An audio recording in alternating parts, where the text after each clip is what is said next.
हरे कृष्णा, राधे राधे। माधव की दीवानी YouTube channel में आप सभी का स्वागत है। वीडियो शुरू करने से पहले आप हमारे चैनल को लाइक, शेयर और सब्सक्राइब करना ज़रूर ना भूलें और आने वाली वीडियोस को ज़रूर देखें और इन्हें ज़्यादा से ज़्यादा लोगों तक पहुंचाएं। तो शुरू करते हैं। सोमवार सावन व्रत कथा। एक समय की बात है, अमरपुर नामक नगर में एक धनवान व्यवसायी रहता था। उसका व्यापार बहुत ही दूर तक फैला हुआ था।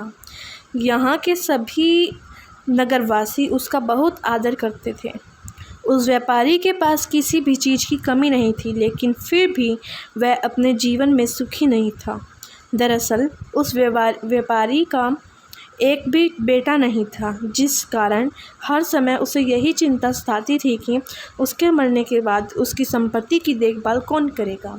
वह व्यवसायी बेटे की चाहत में हर सोमवार को बाबा भोलेनाथ की पूजा करता और शाम ढलते ही मंदिर जाकर शंकर भगवान के सामने दीप जलाता था। एक दिन माँ पार्वती उसकी श्रद्धा भक्ति से खुश हो गई। उन्होंने बाबा भोलेनाथ से उस व्यवसायी की इच्छा पूरी करने की प्रार्थना की। इस पर भगवान शिव ने कहा, इस दुनिया में हर किसी को उसके कार्यों के आधार पर फल मिलता है। भगवान शंकर के समझाने पर भी पार्वती जी नहीं मानी। वह लगातार बाबा भोलेनाथ से यही कहती रही कि उस व्यापारी की इच्छा पूरी कर दीजिए। अंत में शिवजी ने माता पार्वती के अनुरोध पर उस व्यापारी को बेटे के वरदान दे दिया। आशीर्वाद देने के बाद भगवान शंकर ने पार्वती माता से कहा, मैंने आपके अनुरोध से उस व्यापारी को बेटे की प्राप्ति का आशीर्वाद तो दे दिया, लेकिन उसका बेटा केवल 16 साल की उम्र तक ही जीवित रहेगा। यही बात भगवान शिव ने उस व्यापारी के सपने में जाकर उसे भी बताई। वरदान पाकर व्यापारी प्रसन्न था, लेकिन उस बेटे की उम्र 16 साल की होगी सोचकर वह फिर दुखी हो गया। वह पहले की तरह फिर से हर सोमवार भगवान शिव की पूजा करने लगा। कुछ महीने बीतने के बाद उसके घर में एक बच्चे ने जन्म लिया जो बहुत सुंदर था। उसका नाम अमर रखा गया। बेटे के जन्म के साथ ही व्यापारी के घर में खुशियां छा गई। बेटे के जन्म की खुशी में एक समारोह का आयोजन किया गया। इस जश्न के माहौल में व्यापारी अभी भी दुखी था। हर समय उसे यही डर लगा रहता कि उसका बेटा अधिक दिनों तक जीवित नहीं सकेगा। धीरे धीरे समय बीतता गया और उसका बेटा अमर 12 साल का हो गया।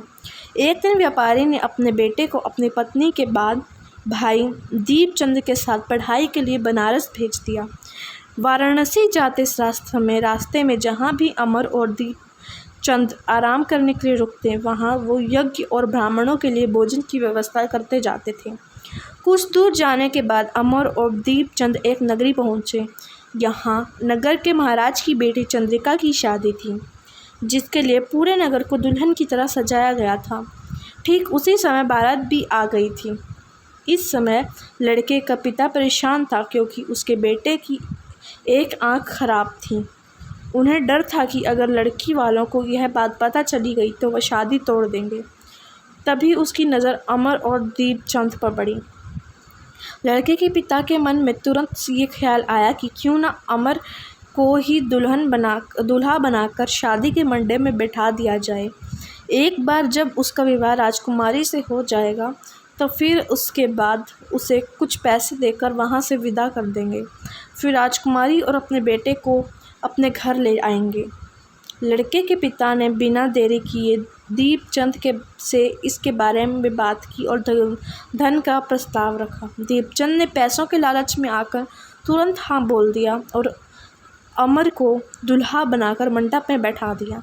यहाँ राजा ने राजकुमारी का कन्यादान कर विवाह संपन्न किया और सारी संपत्ति के साथ अपनी बेटी को विदा किया। शादी के बाद जब अमर वहाँ से लौट रहा था तो उसे लगा कि झूठ बोलना सही नहीं है, तो उसने राजकुमारी चंद्रिका के दुपट्टे पर सारी सच्चाई लिख दी।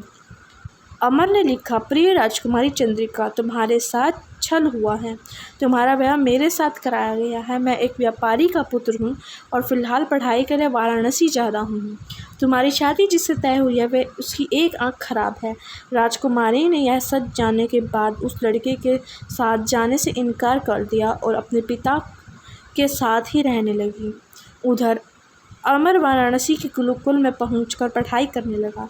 धीरे धीरे समय बीतता गया और अमर 16 साल का हो गया।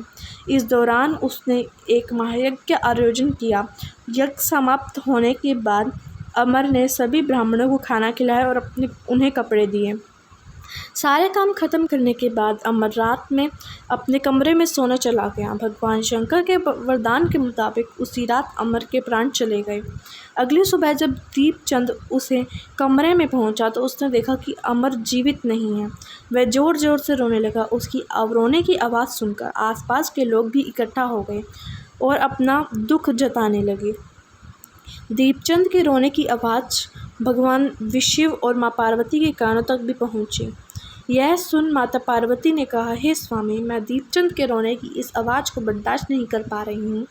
कृपा करके इसके दुख को दूर कीजिए। पार्वती जी की बात सुनकर बाबा भोलेनाथ अमर के पास पहुँचे।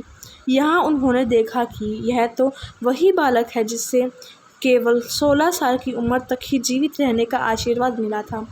इसके बाद भगवान शिव सीधे माँ पार्वती के पास पहुँचे और कहा, हे गौरी, मरने वाला बालक उसी व्यापारी का पुत्र है।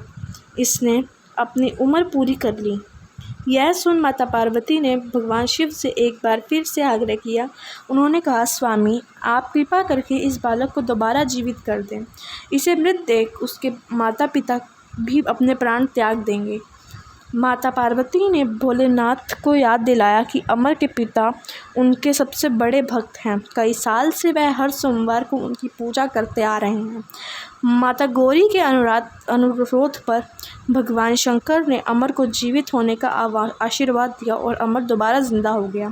कुछ समय बाद जब अमर की पढ़ाई पूरी हो गई तो वहाँ उस अपने मामा दीपचंद के साथ वापस अपने गांव चले गया।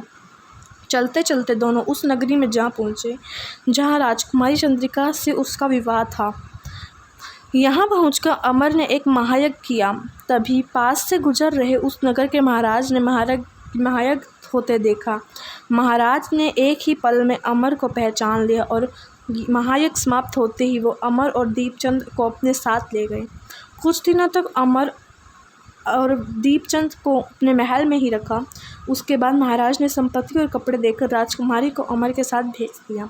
महाराज ने रास्ते में उनकी रक्षा के लिए कुछ सैनिक भी भेज दिए। दीपचंद भी महल से अपने नगर पहुंचते और दूत के हाथों अमर के आने की सूचना व्यापारी तक पहुंचाई।